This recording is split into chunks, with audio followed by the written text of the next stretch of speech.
嘘ばっかりやん。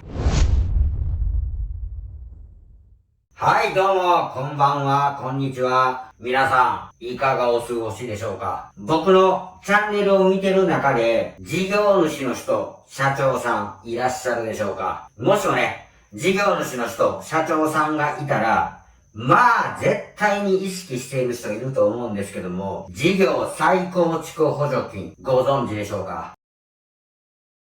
まあ、利用してない人も絶対に利用したい。マジか。1億円の補助が受けれるかもしれないっていうことでね、皆さんね、絶対に知ってると思うんですよ。で、事業主じゃない人からしたら、ただの税金の無駄遣いやってね、思われるかもしれませんけどもね、コロナぐらいからね、傷んでる事業がマジで多いので、本当に意識されてる方多いと思うんですよ。で、僕も利用している一人の事業主です。利用してるというか、まだ途中なんですけど、お金はまだもらってません。で、今日はですね、事業再構築補助金の闇について喋りたいと思うんですけども、利用されてる方、どうですか？順調にいってるでしょうか？この補助金で。絶対にいってないと思うんですよ。で、今日はね、記事を読むんではなくて、単純にちょっとした愚痴を聞いてほしいんですけども、まず、事業再構築補助金っていうのはね、新しい事業を始めなさいっていう補助金なんですよ。その代わり、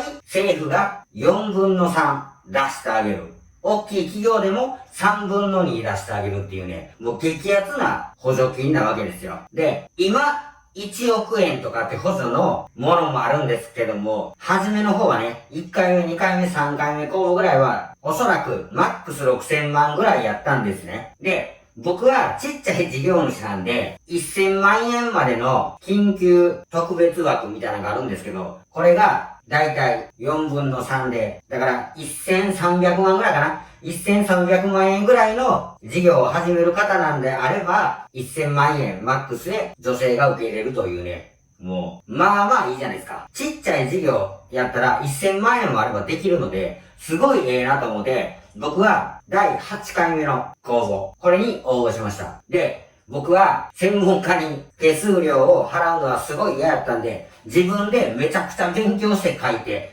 なんとか採択をいただきました。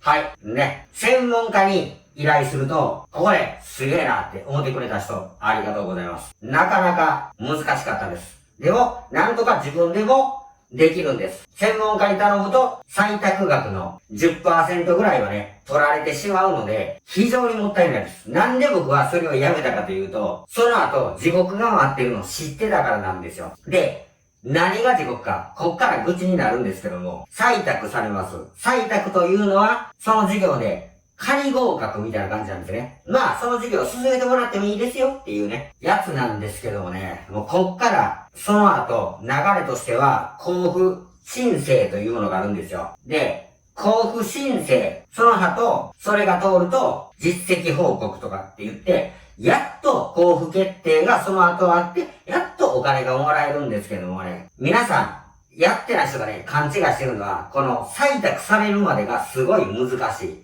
事業計画書を書くのが難しいと思ってるんですけどね、僕が今いる交付申請、これがね、なかなかなんですよ。まず、一番初めの申請時に、これとこれとこれとこれを経費で認めてくださいっていう項目あるじゃないですか。それをもう一度出すんですけども、ほとんどがね、経費として認めてもらったんですけども、その後ですよ。もうね、手直しが多すぎて、ほんまにしんどい。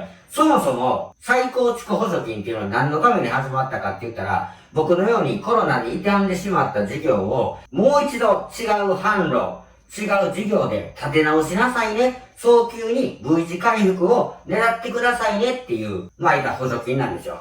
それがですよ、お前らのせいで、スピードがね、もう、遅い、亀みたいなスピードでしか進めれないんですよ。っていうのも、交付申請の時に、これ使っていいですか？これ使っていいですか？ね。初めの申請時に出したもの、認められました。ただ、交付申請の時に、これは、やっぱダメですね。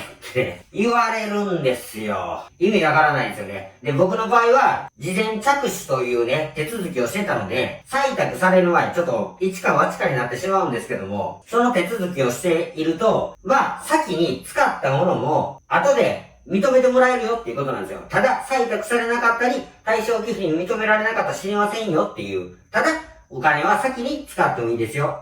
普通だったら、ちゃんと使っていいですよっていう通知があって、初めて使えるんですよ。でもそんなことしてたら時間かかるんで、先に使ったものを後で対象経費にしましょうっていうことなんですけどもね。結構ね、はっていうね、ことが多いんですよ。例えばですけど、新しい事業を自分の今のメインの事業と違うところに建てたんですよ。で、そこに当然怖いんで、防犯カメラをね、つけたわけですよ。ね。これ10万ぐらいしました。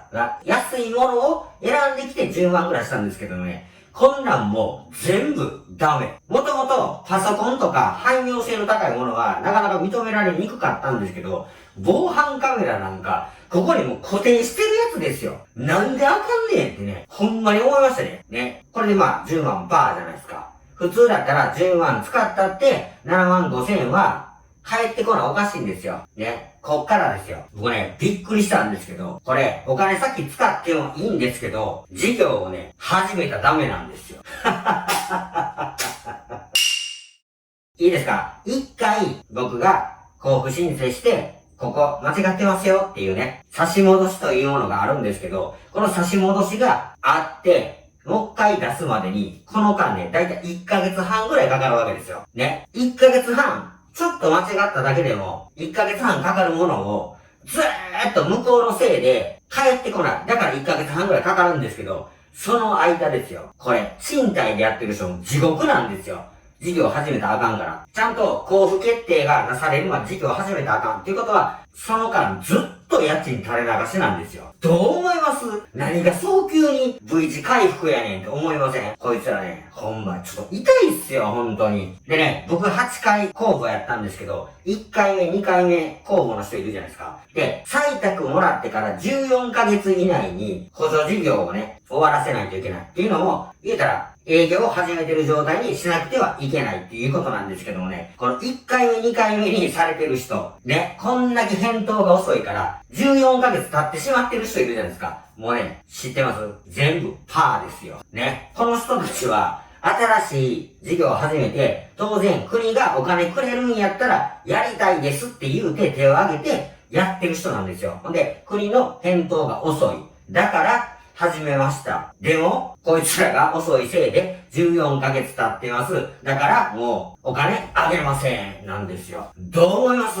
こっちが手こずっててね、14ヶ月経ってて、お金あげませんやったらわかるんですけど、これはねえぜって思いません？ほんまにね、僕は、まだそこまで経ってないですけど、本当にかわいそうやなと思うんですよ。しかもね、修正がね、めっちゃしょうもないんですよ。ね。例えば、パスタ屋さんいるじゃないですか。パスタってね、カタカナでは書きますよね。で、そのパスタ屋さんが、たまたま屋号が、ひらがなのパスタ屋さんやったとするじゃないですか。ね。パスタ ABC にしましょうか。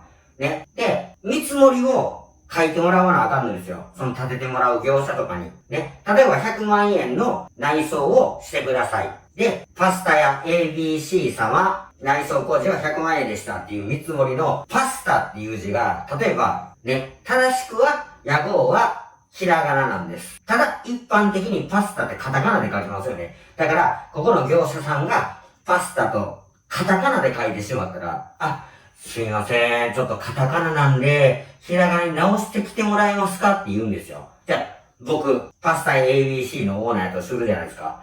ということは、その業者さんにまた、たったひらがなに直すためだけに頼まないといけないんですよ。当然、その業者さんは、なんでそんなこと直さなあかんねんみたいなね、空気になるんですよ。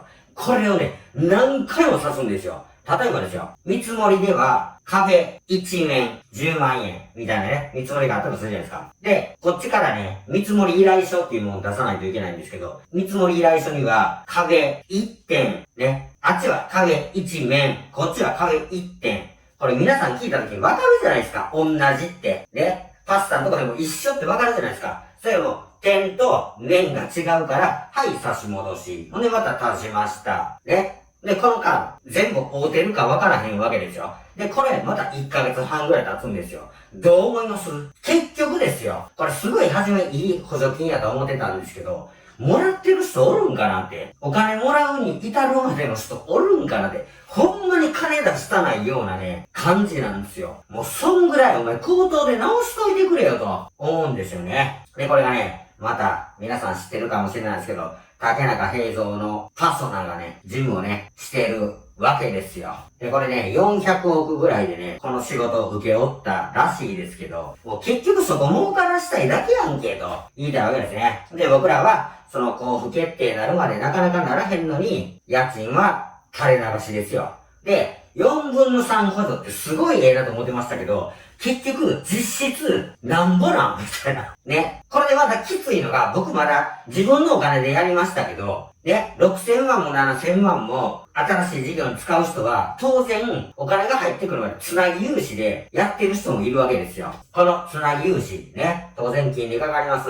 採択されたんやったら借りれますっていうことなんですけど、結局ですよ、つなぎ融資借りました。で、事業に使います。ね。でも、交付決定されるまで、事業が始めてはいけません。ね。これで、例えばですよ、もう最悪なパターンですよ。これで14ヶ月経ってしまったらもうパーですよ。もう結局この新しい6000万の、工場としましょうか。工場の事業はもう実費ですよ。ね。しかも普通に借り入れして始めただけみたいな。で、補助はなし。どう思いますか？もうね、最近ね、これがまためちゃくちゃめんどくさくて、またね、わかりにくいエクセル表で、ね、いろいろ科目をね、書かなくていかないとこあるんですけどね、ややこしすぎるんですよ。でね、この、エクセルファイル。ね。ちょっとエクセルしてる人だったらわかると思うんですけど、計算式がね、入れられないんで、もうね、ちょっとこっちの数字がついたらこっちをね、手直しで全部しなくてはいけないんで、もうね、むちゃくちゃめんどくさい。ね。こういうのに慣れてない人ね、JWithID やったり、いろいろアカウントありますよね。J グランツやったり、もう意味がわからんわけですよ。僕もなんとなくね、わからんなりになんとか読んでやってるんですけど、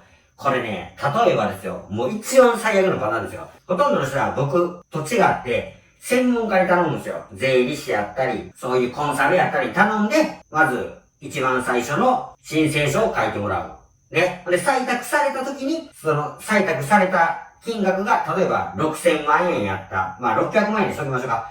6000万円やったとしたら、6000万円の 10% 払うわけですよ。だから600万ですよ。